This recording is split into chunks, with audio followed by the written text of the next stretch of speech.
Today on the Topping Show, the Starbucks union goes on strike after a dress code increase. Democrats introduce a multi-trillion-dollar bill for reparations. An African leader says he's not calling for the killing of whites yet, but can't make any guarantees. Nissan had their worst year ever in 2024, losing over $4 billion. The Ram EV pickup truck is, delayed yet again. And Ford has to recall more than 250,000 vehicles. All of that and much more on the Topping Show.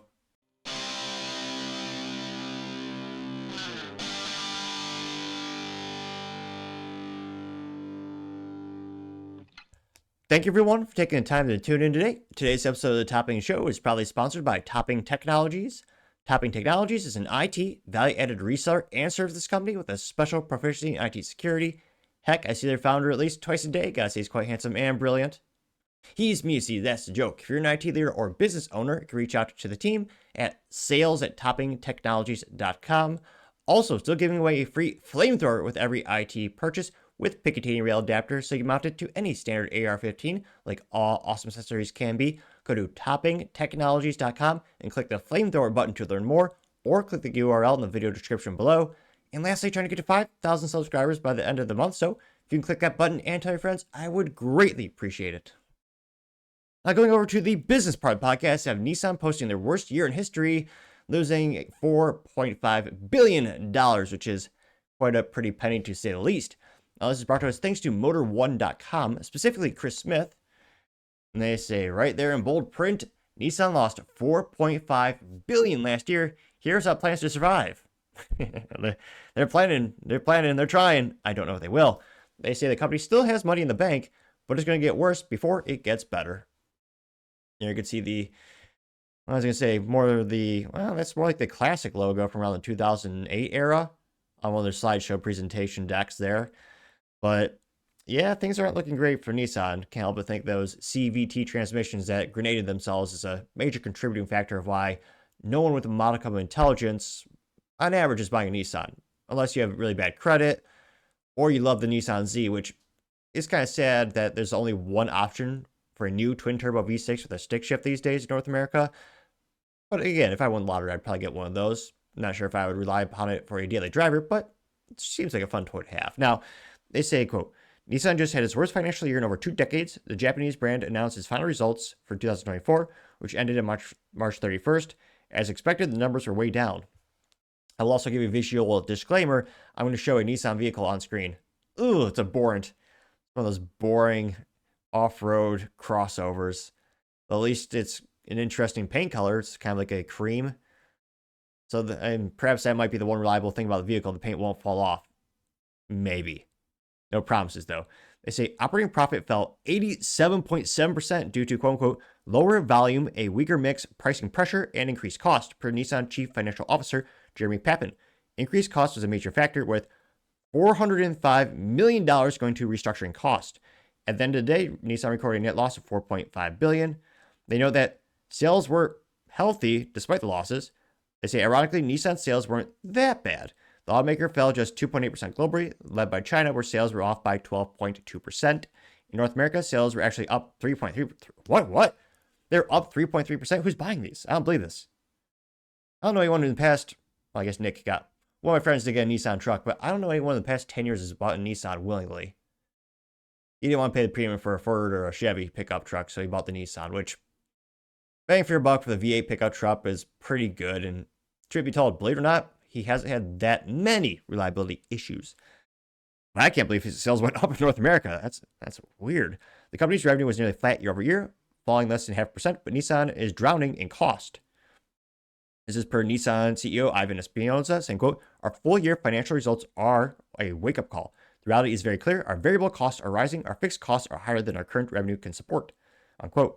As such, Nissan has already written off all FY25 as a transition year. Global sales are projected to decline slightly as it loses more money, but exactly how much money is unknown.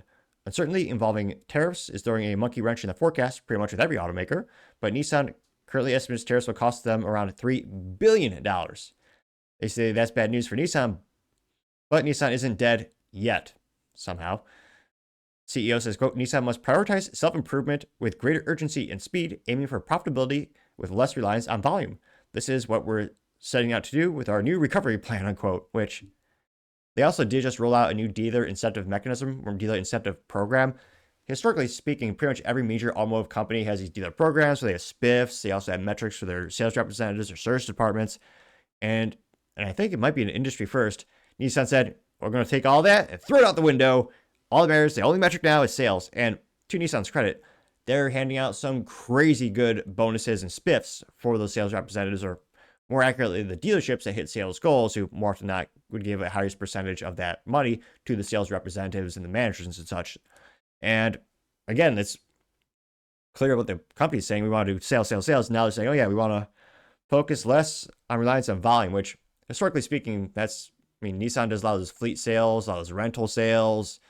That is a contributing factor to their overall sales volume. And now it's funny they want to go for value, which, again, value, I'm not buying a Nissan, I'm buying pretty much anything else. Now let's say, yes, Nissan, RE Nissan is the official name for the company's turnaround plan. A startup starts with liquidity. Nissan still has $23 billion to work with another $14.2 billion in credit, which bank is giving them credit? Really? Risky bank. And they say, for their step one is to cut costs. SBA confirmed an additional 10,000 layoffs to come, bringing the total workforce reduction to approximately 20,000 people. The majority of these cuts will come on the labor side, due largely to Nissan closing 7 plants, bringing the total down to 10. That'll happen all by 2027. Nissan plans to also consolidate its manufacturing processes to keep utilization near 100%. For new product development, the company will lower engineering costs by 20% and achieve a 70% reduction in complexity. Really? You're going to lower engineering costs by 20%? I'm actually surprised they have anyone in engineering to begin with. I almost assume they just took a crappy old transmission and said, good enough, put in Nissan Altima and say, do you have a Pulse, Bob or Shelly or whoever? If you have a Pulse, Nissan Credit will get that vehicle for you. For better, or let's be honest, most likely, more often, for worse. Now, he says also, development time will also be ramped up to 30 months if everything works out. These measures will reduce the cost by $3.4 billion. CE also said this is an area where we need to go further and faster, unquote. Companies can't simply cut the fat to achieve profitability, so the other aspects of RE Nissan will utilize existing partnerships to better serve specific markets around the globe. The company will seek to consolidate its supply chain to achieve more volume and fewer suppliers, and EV vehicle development costs will not slow down. CEO emphasized new hybrids and crossovers for North America were coming, and he said also a Nissan Skyline is confirmed. However, it's unclear at this time if it'll be a sedan or a fire-breathing GTR successor, or a bit of both, which they've also, I think it's also been confirmed, it's going to be a hybrid, which is the dumbest thing in the world for a sports car. Ridiculous. Try maintaining an iPhone or an Android phone for more than 5 years. That's why I think EVs are mostly useless long-term, especially when you're trying to have a fun, collectible car that you want to tune yourself, but I partially digress. I do think they need a Halo car because it kind of shows the peak engineering capabilities and manufacturing capabilities of an automobile company. So I think every car company should have them, even though some traditionally really don't. I'm still waiting for Honda to make a real successor to the S2000, but I partially digress. And they say, quote, only time will tell if Nissan's plan will work. For now, the general tariff chaos makes it incredibly difficult to predict automotive future. But the takeaways from Nissan's FY 2024 report are twofold. The company is selling cars and it still has money in the bank. Things could certainly be worse, and if plans come together, Nissan expects profitability by 2026. We'll see. Now, of course, let's go to the comment section. Now, there's not a lot, but one of the first comments is, it is about, what do you know? They're shitty transmissions. Yet another reason to buy a stick shift is if you didn't already need another one. Someone by the name of Ricardo Di Cantianto says, quote, why buy Nissan? Transmission fail. Cost me $8,000 to replace. Nissan will not cover the cost of replacement. Do not buy Nissan, unquote. Yeah, again, I've said it once, I've said it a million times. I think one of the biggest reasons why Nissan is just looked upon as unreliable and trash, those transmissions just destroyed it, especially the Altima, which is one of the most popular cars by number of units sold. Those things have BAE energy is what the Facebook told me. And yeah, let's just say if I won the lottery, if I had to buy a new car, it's not a 0% chance I'd buy a Nissan. I might get the Z if I won the lottery, but it's like a 1% chance. So, they claim to be increasing their sales. And again, crossovers, SUVs, that's important. That's where a lot of profitability is in the automotive community. People love to overspend for those pieces of, well, I would say junk, but automobiles. But let me know, do you know anyone who's actually bought a Nissan? Do they like it? And do you think they'll actually achieve that profitability by 2026? Let me know your thoughts in the comments, because as always, be fascinated to hear what you have to say. Other interesting business news, the Ram EV 1500 truck is delayed yet again. Darn, dang it. Just shucks. Won't be able to buy an EV Ram truck. That's sarcasm, because only about 18 idiots want that. Now, this is brought to us thanks to Motor1.com. And say, quote, Stellantis delays the electric Ram 1500 and Ram Charger again. Neither is coming out this year, or neither, depending on how you prefer to pronounce it.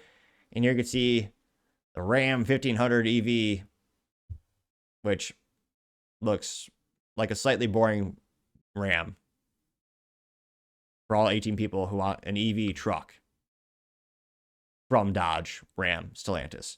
Now, this is credited to Adrian Padayo, and he says, quote, it's been over 2 years since Ram revealed the 1500 Rev. It was supposed to hit dealerships in the United States by late 2024, but Stellantis pushed the EV truck launch back to 2025. The Ram Charger, God, them those stupid names, with its range extended V6, broke cover about a year and a half ago and was scheduled to go out for sale late 2024. That didn't happen either, as launch was postponed to 2025. Now, both models have been pushed back yet again. You have to wait until the quarter of 2026 to get behind the wheel of a Ram Charger, Stellantis says. It'll need more time to finalize the product by, quote, extending the quantity validation period to iron out kinks as if it wasn't bad enough. The 1500 Rev now has an on-sale date of summer 2027. When it eventually does arrive, a purely electric truck will be the 2025 MV in the United States. In their visual disclaimer, it looks like trash, but oh god. There's a picture of the Ram EV 1500. They said in an email to Crane's Detroit business, Stellantis spokesman Jody Tinson explained that the latest 1500 Rev delay was a response to, quote, slowing consumer demand for half-ton BEV pickups. Slowing as in barely any. The 1500 Rev was initially meant to precede the Ram Charger, but the rollout order was reversed last year. By the time electric trucks reach consumers, more than 4 years have passed since the debut in February 2024. The Ram Charger, which was premiered in November 2023, is now expected to launch Q1 2026, just 2 years after this debut, assuming there are no further delays. Yeah, it's a big assuming. Like, make a lot of assumptions there. Both Stellantis pickup trucks will be built in Sterling Heights Assembly Plant, where Stellantis is investing $235.5 million to prepare the facility for production. Jeez Louise. Now, I do forget, Stellantis publicly traded. Let's check that really quick. Stellantis publicly traded. I forget. Are they? They are? Oh, dear God. I feel bad for those investors. Not financial advice, but yeah, I can't help but think they're pissing away $250 million on a facility, modifications and improvements for a car or truck that, again, maybe 18 or 19 people want. I mean, the adoption rate for EVs is slowing down dramatically. If you want a truck to actually be a truck, aka haul things more than once a year, you're not going to get an EV truck. If you want a pavement queen, go to soccer practice and pick up like 3 bags of mulch from Home Depot. Oh, let's be honest, if you're driving an EV at Lowe's, well, then sure, this might be for you. All 5 to 18 people who would want that. Now, they say that, quote, this will be the automaker's first U.S. factory to build fully electric vehicles. The Dodge Charger Daytona is assembled in Brampton, Ontario. Canada? Really? Canadian muscle cars. The Jeep Wagoneer in Toluca, Mexico, and the slow-selling Fiat 500e is imported from Turin, Italy. So all the EVs that Stellantis currently sells, yeah, they're not made in America. So it's delayed yet again. And again, Stellantis, they own so many car companies, it's almost comical. They got Maserati, Fiat, Dodge, Chrysler, obviously Ram. You have Jeep. What else? They also have, well, I think it said Alfa Romeo, Maserati. I think I said Maserati. There's 17 brands in their portfolio. It's ridiculously, and they obviously cannot manage all of them. And I don't think anyone's surprised that there's yet another delay with the company that last year had a 47% decrease in sales and 45% decrease in profitability. Yeah, Stellantis is hurting pretty bad. The fact they're going to invest $250 million into something that probably is not going to make them a single dollar back in profitability, that's just ridiculous. I'd be pretty irate if I was a shareholder. Thank God I'm not. But, I mean, I just think everyone who wants an EV truck, they already have it by now. You've got the Ford. You've got the Cybertruck for the people who, if you like Halo, I mean, that's cool. Then you've got the Silverado, which I think I've seen one actually on the road. If people really want a Dodge, which, I mean, Dodge trucks, the base model with the V8, not the new abomination with the V6, or sorry, straight six Hurricane engine, those things will last 200,000 miles plus. Well, they usually rust out before then, but the engine's pretty good usually. You're taking away the one thing that Ram used to have, which is, longevity. A work truck that'll last, 300,000 miles plus. Without that, I mean, why the hell would you get it? But that's just me. Let me know your thoughts in the comments, because as always, be fascinated to hear what you have to say. Now, going over to the Cultural Pod podcast, you have the Starbucks union irate and going on strike because, God forbid, they just got a dress code update. Heaven forbid, they'll now have to wear slightly darker clothes and maybe even a pair of khakis, or some people call them kahikis, which actually does sound kind of fancier. Now, I should put a visual disclaimer because you're going to see Starbucks baristas, which not many, but some would argue are more viscerally disgusting than looking at me. Just saying something. Now, this is brought to us thanks to End Wokeness. And he says, quote, baristas walking off the job to resist the new dress code at Starbucks. And spoiler, well, no, you probably already know this. They mostly have the cow rings, which I don't know if there's some type of psyop to have women be unattractive, so the human race just decays into nothingness. But yeah, the amount of nose rings I see these days, the cow rings, is quite concerning. It seems to be 89.9% of all dating profiles. Or maybe it's just me. Without too much further ado, it's about 14 seconds long. And hilariously enough, this one Starbucks union rep actually is already wearing khakis. But nevertheless. I believe that! I believe that we will! I believe that we will! I believe that we will win! I believe that we will win! I believe that we will win! I believe that we will win! Of all the disposable jobs where you're replaceable, barista is one of them. And of course, the purest cliche thing is, yeah, liberal white gals, usually with college degrees, about 18 pounds of metal bolted on their face, and usually shorter hair than me, which, yes, I'm overdue to get a haircut, but working 17 hours a day, not a lot of free time. It'll get there eventually, but this went pretty well. I got 4.1 million views as well as 23,000 likes, and also I think shows the cultural laziness of a lot of Americans or ungratefulness. I'll never forget, my sister actually got a job at Starbucks like years ago. The amount of benefits you get from working there are insane. Granted, they can afford it. A cup of coffee is like $25 now. I mean, it's mostly candy in a cup, but nevertheless, the coffee's expensive. That's a joke.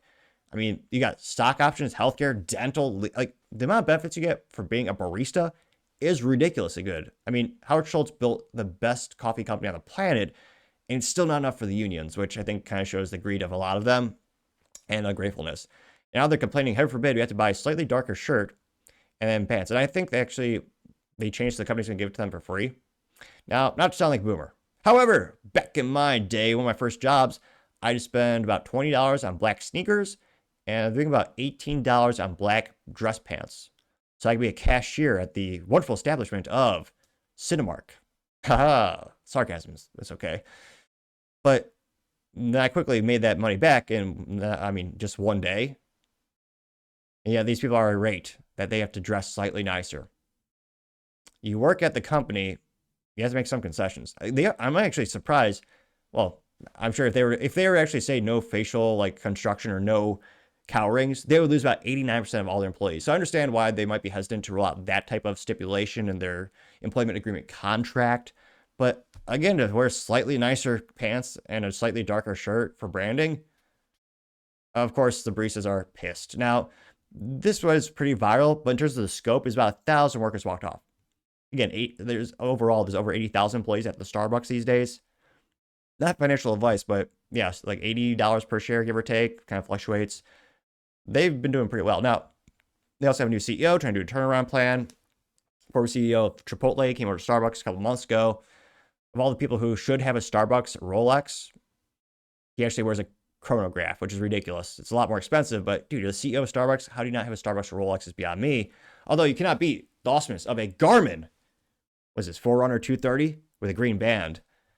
It's the best ROI because I got it for free from a friend, but I partially digress. Going to the comments, well, the first one comes to us thanks to this alleged Planet of Memes or memes. I say alleged because yet again, they did not include a meme. Planet of Memes says, quote, maybe they can go get a job with their gender studies degrees now, getting 1.1 thousand likes.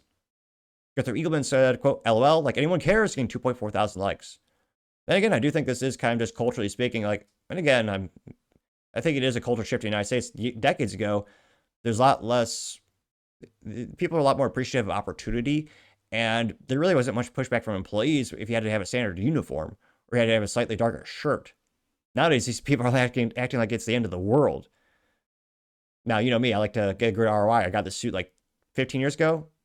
Every day, wear it and just rock it. Good ROI. It still hasn't fallen apart yet. You also have cool Christian engineers saying, quote, Starbucks employees be like, he's got what is this, Grok? It's an AI, or it's a cartoon. It says Starbucks barista watching me not tip for my $6 coffee. It's a cow with a Starbucks apron, a cow ring, necklace, short pink hair, and looks like some, I think the cow ear tags are the flag of probably maybe Venezuela or something like that. Which obviously this is not accurate. The earrings would be the trans pride flag, obviously. Now that got to 2.1 thousand likes. Scrolling down more and more. You have Livercat Media TM says, quote, perfect meme for the perfect time. It says no more woke. And it's the evolution chain. And they have the guy says, turn around, go back, something has gone wrong. And there's a trans person to the right of him getting 1.7 thousand likes. Paul Zupa says, how will we ever cope? Getting 574 likes. Another indicative thing of culturally, people becoming mentally more weak in the United States. I'll never forget, was it Q1 this year? No, Q4 last year. There's a male barista who broke down and cried when he had to work an 8-hour shift because it's too much stress. He was very upset that the orders were complex, which is ridiculous. It's literally the one job you have. Anyone can do a black drip coffee. I'm pretty frugal and pretty simple. I usually just get black drip coffee wherever I go. But the reason Starbucks makes so much ridiculously impressive profit is because their drinks are more complex than the UX tax code, and they give you that custom experience. That is the whole purpose of a barista. That's why they exist, is complex orders. Granted, you could argue how, it doesn't take a lot of training to get it done, but again, that's a big value of the Starbucks is the fancy coffee, or the fancy cantina cup, more accurately. Linda Yacarino simply has the exploding emoji, getting 108 likes. You also have Exactly Right says, how much education in subjects like math, science, or literacy does someone need to be a barista? Getting 1.2 thousand likes. And then they have Grok. They ask Grok, and Grok is like, they mainly only need a high school diploma. Skills like coffee preparation or learned on-job training. Got 512 likes. Oh, it's got what is this? 3.8 thousand likes for this one. Rude Onion says, quote, for anyone wondering, they're bitching this much over wearing darker shirts and jeans that they'll get for free. Raise your hands if you think more restrictive dress codes or any kind of uniform at work. Or raise your hand if you've had that in life. And obviously, everyone will be like, yeah, I did. And this is a definition of the Starbucks, I guess, new uniform saying, quote, the more defined color palette includes any solid black short or long sleeve crew neck, collared, or button-up shirts, and a shade of khaki, black, or blue denim bottoms. We're also making a new line of company-branded t-shirts available to partners who will receive 2 at no cost, including partner network options. And again, they got 3.8 thousand likes. The gas stove says, quote, the people should have, a contrarian statement. I had to scroll a little bit, but this person says, quote, the people should have the liberty to wear whatever they want. Shame on Starbucks for mandating a dress code. This is literally unconstitutional. This person's a moron. Let's see here. So the JD responded saying minimum wage worker for life and pointing up, getting 554 likes. As youth might say, the gas stove was ratioed. Because obviously, you're voluntarily entering into an employment agreement. You obviously should have to wear a uniform if the company mandates it. The Constitution protects you from the government, so the government can't just walk up to you on the street and say, hey, you got to wear something different. You have to have a dress code. Joey replied saying, quote, they can wear whatever they want, just not on the job, getting 522 likes. Kevin Smith says, quote, wait, they had a dress code the whole time? Then why do y'all look like homeless hookers? Getting 4.8 thousand likes.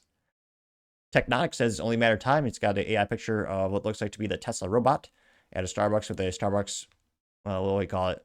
Uniform? Or the apron, Shows how much of a culinary aficionado I am. For a minute there, I forgot the word apron. Now that I think about it, I don't even think I own one. Although, why would I? I'm a bachelor, you know me. The blender makes most of my meals, and then the microwave. Which, simple organic beef from a steak from the Walmart, pretty easy to do. But nevertheless, scrolling down more and more. I Love American News says, fire them. There's a picture of a folded up $100 bill But when you open it up, it says Kamala lost, LOL. And he said, I ordered some of these to drop into the tip jar at Starbucks. Getting 1.9 thousand likes. And again, this is a small sample size. I think it's about 1,000 employees who walked off. So in this case, I don't think they'll see like a ripple effect necessarily where, other Starbucks locations across the US go on strike, especially because again, they're getting clothing for free too. But yeah, it's just one of those things where I think some people just replay, they'll complain about anything. But let me know your thoughts, because as always, be fascinated to hear what you have to say.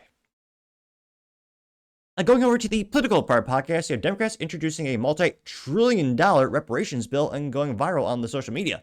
Now, this is brought to us thanks to End Wokeness, in which he says, quote, breaking House Democrats introduced multi-trillion-dollar reparations bill to, quote, eliminate the wealth gap between whites and the blacks, unquote.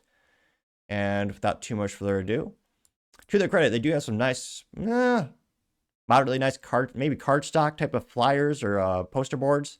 They're printed. They're not just, they didn't just go to the Hobby Lobby and you can do it themselves. They legit printed some of these sayings. A duty to. Although, maybe I'm speaking too soon. Maybe she'll give us some very articulate reasoning on why this is, totally not morally bad or, constitutionally bad or ethically bad. Maybe she's going to, or maybe she has some good reasons. Obviously not, but we'll hear what she has to say. A duty to repair. So let's make it clear. There is a debt that does. And people say I speak fast. I mean, geez Louise. I joke that I usually speak faster than Ben Shapiro and more awkwardly than Joe Biden trying to climb upstairs, but maybe I'll have to do a slowdown after she reads it the first time. A duty to repair. So let's make it clear. There is a debt that does exist. This country has taken so much from black folks and has a debt it owes because for over 400 years into this very day, this country has stolen black labor, black lives, black futures. Industries were built and maintained through the subjugation of black people in this country, and wealth was built and maintained through the discriminatory policies that still plague us to this day. And to be clear, some people directly benefited from it or are direct beneficiaries of it. We have systems that create and perpetuate imbalances and balances in our society, and you either benefit from it or you are disenfranchised by it. And black people continue to be disenfranchised and harmed by these systems. Others receive advantages from it. I mean, she is correct in the fact that the government uses money to steal from some to give the other.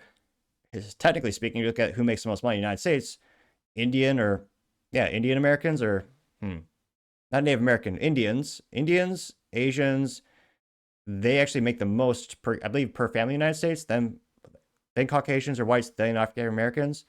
But the government literally steals from the rich to give to the poor. Now let's see if we can slow down her speech a little bit. We'll do a point, 3/4 speed.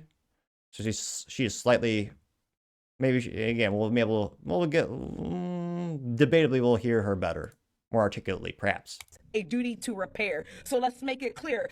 Oh, geez Louise, it's still a little fast. Do half speed. There is a debt that does exist. This country has taken so much from black folks and has a debt it owes because for over 400 years into this very day, this country has stolen black labor, black lives, black futures. Industries were built and maintained through the subjugation of black people in this country, and wealth was built and maintained through the discriminatory policies that still plague us to this day. And to be clear, I thought we just got rid of affirmative action. Haha, that's not what she's talking about. Though that is the definition of discrimination. Some people directly benefited from it or are direct beneficiaries of it. We have systems that create and perpetuate imbalances and balances in our society. Oh, we do. We had the single mother benefits from the U.S. government, which after the U.S. government started to incentivize single motherhood, the rate of single motherhood in the United States more than 4x in the African American community. Actually, all communities, though the biggest increase percentage rate was in the African American community after the government started to incentivize it. So that's definitely not what she's referring to, but that is true.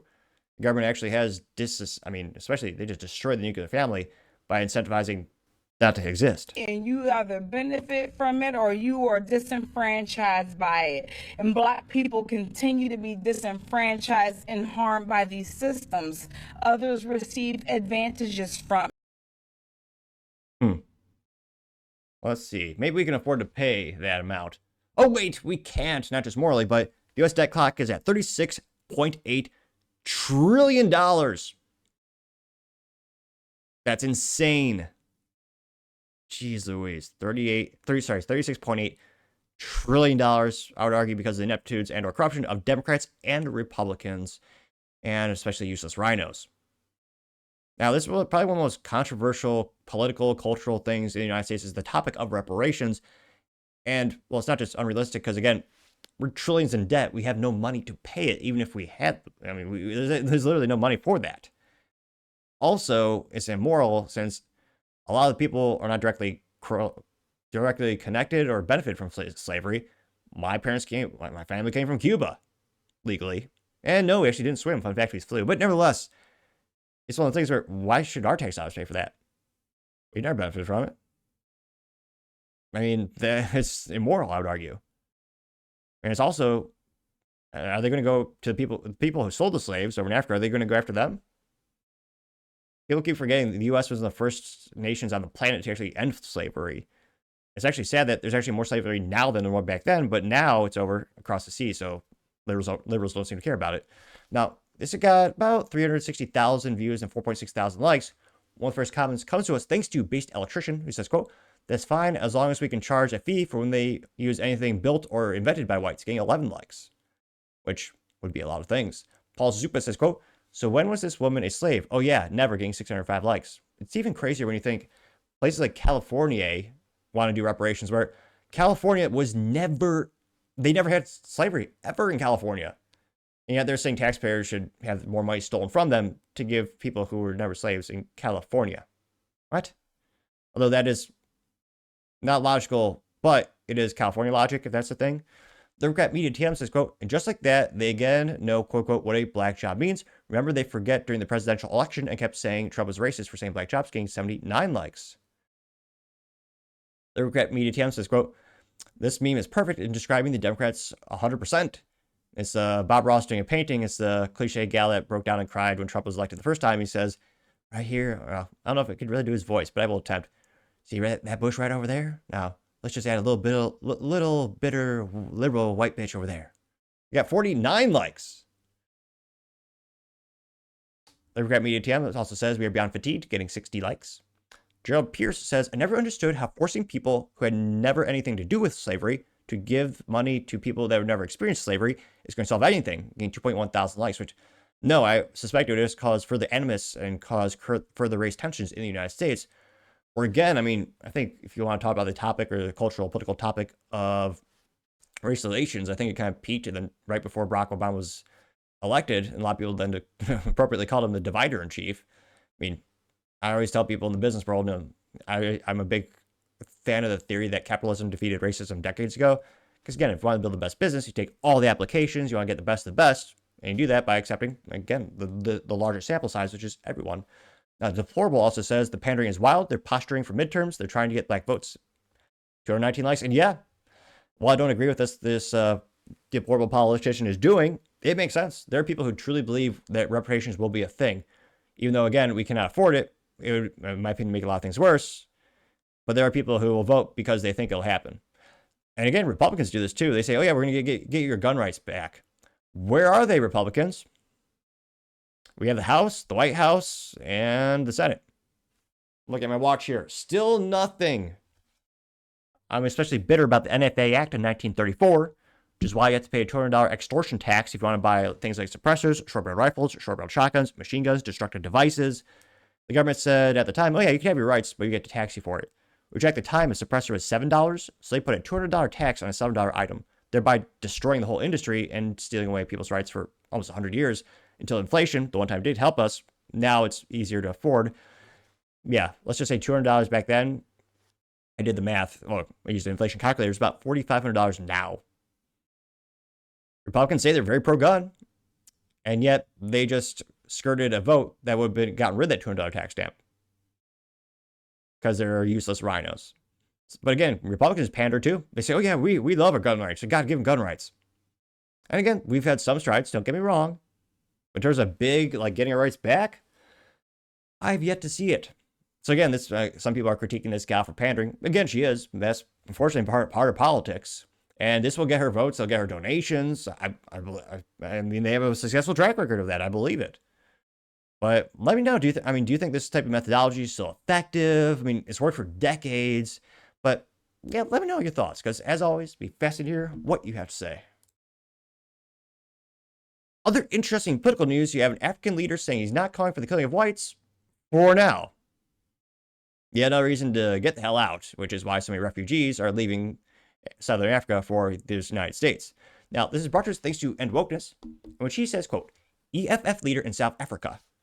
And he just has a quote, and without too much further ado, it's mostly morally and mentally vacuous, though I will go ahead and let him speak for himself.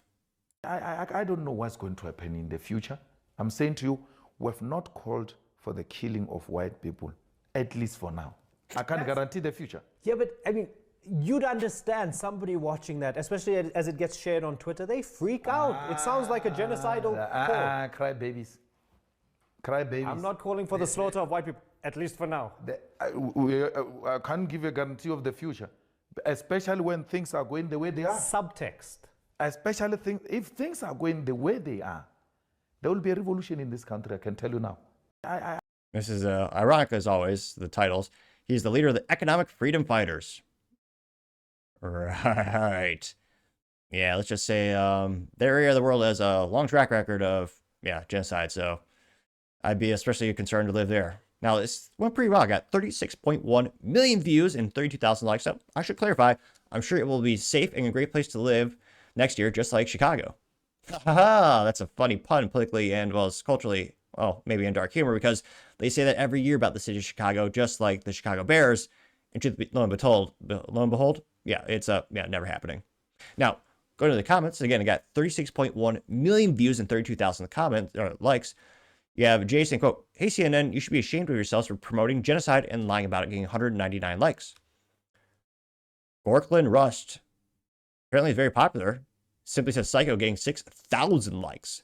Gunther Eagleman says, quote, for now, pathetic, getting 442 likes. Cool Christian Engineer says, quote, never hate a person based on race.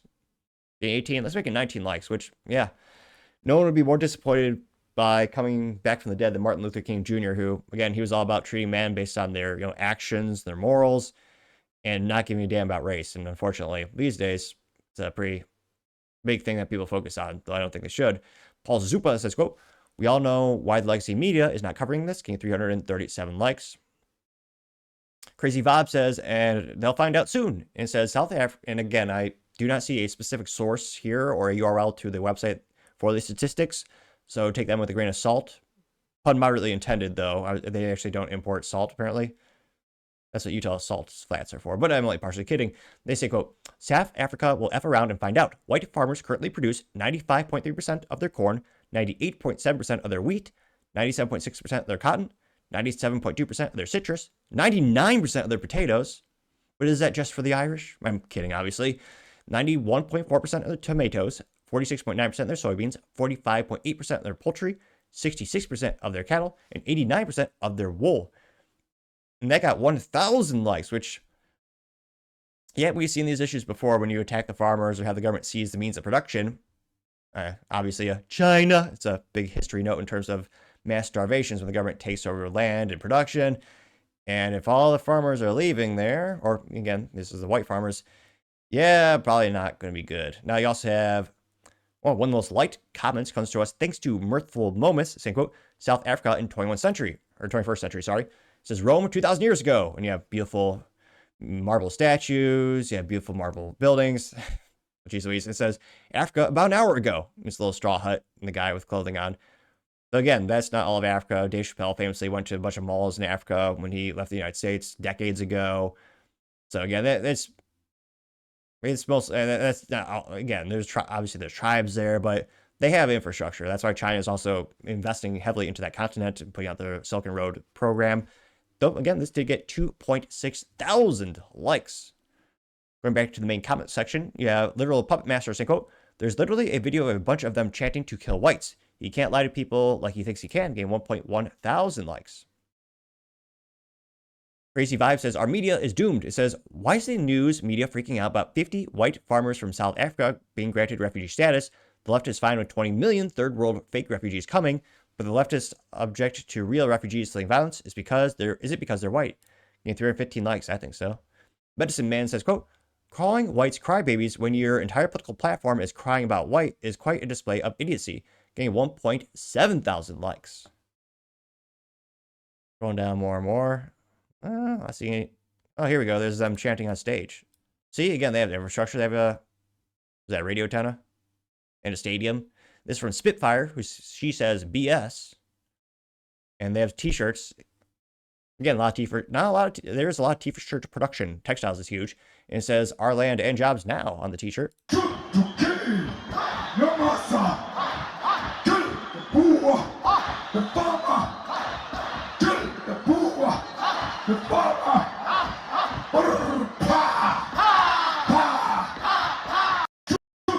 And I thought I was bad at dancing. That was literally just jumping up and down. That's dancing?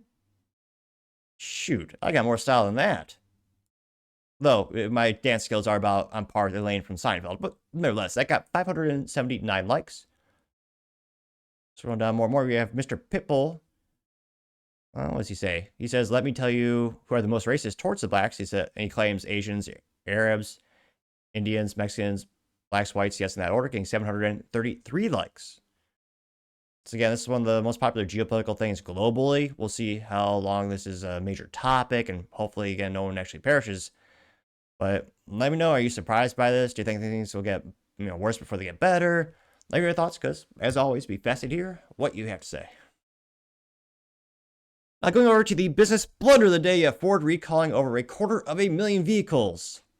Yet again, somehow Ford is still in business. Now, it's brought to you thanks to Reuters, and they say, quote, Ford recalled more than 273,000 vehicles. Ooh, I'm sorry, I should put a visual disclaimer on the beginning of this clip here.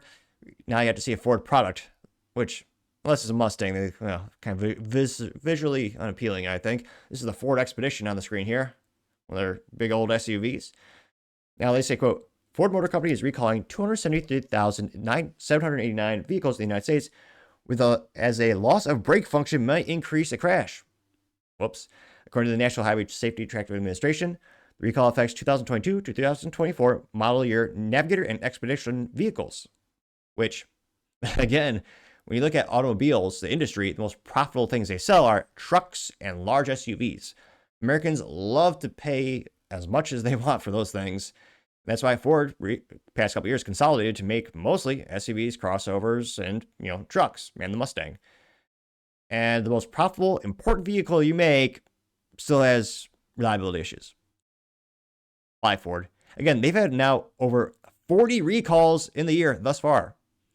So I guess that isn't accolade in and of itself, because that's more than any other company, even more than Volkswagen. So good job, Ford. Now, they say, quote, brake fluid in the affected vehicles may leak due to a front brake lines coming in contact with the engine air cleaner outlet pipe and getting damaged, according to the regulator. There's an age-old saying, cover your ears if you have kids listening, but an age-old saying is an engineer would walk past 3 gorgeous blonde virgins to F over a mechanic. Because again, some of the way they design these things just inherently seem to make the product break or hard to work on. In this case, it's a safety issue. I don't know who's designing stuff at Ford these days.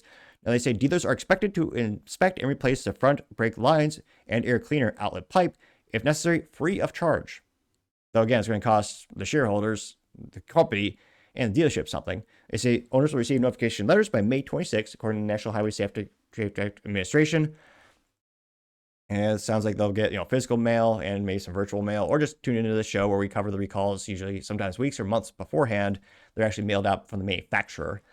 And again, Ford keeps having issues with nearly all their vehicles. I think the Bronco is now has 15 recalls or something like that. And again, this is the most profitable, important thing you make, Ford.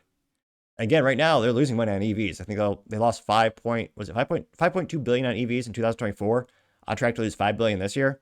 All their money comes from the gas-powered vehicles, aka these giant SUVs. Which again, my family may would love to get an SUV. They have to have a stick shift, obviously, but the fact that they don't have the utmost quality assurance to the most important vehicles to the bottom line, And again, it's going to cost not just consumers time, but it's going to be annoying. The dealerships get paid a fraction of the normal rate. I forget the specific industry term or the pay rate scale. I think it literally is actually just called warranty work in terms of the pay rate scale classification, is heavily discounted from their standard rate. And that comes, the money does come to the actual dealerships and the mechanics, but it's from the manufacturer. So Ford will actually write them a check. And they have stringent timeframes of, hey, this cannot take more than X amount of minutes or hours to fix and diagnose. So no, and then the dealerships could be making more money doing other things. So no one is left happy at the end of the day. And I really hope Jim Farley, the CEO, actually, starts putting in more research development into actual quality assurance of the vehicle. I gotta say, Ford, yet another recall for, again, your important vehicles that, and again, this case is actually safety related, being brake related. Gotta say, Ford, you are certainly the business blunder of the day. Thank you, everyone, for taking the time to tune in today. Again, trying to get to 5,000 subscribers by the end of the month. So if you can click that button, I greatly appreciate it. Also, give me a thumbs up, thumbs down, or comment. It's a great way to give me some additional feedback, letting me know how I can make the show better and better. Lastly, don't forget to take time to tell your family, tell your friends, tell your coworkers, heck, tell your enemies, anyone and everyone. Just stay safe and fight the good fight.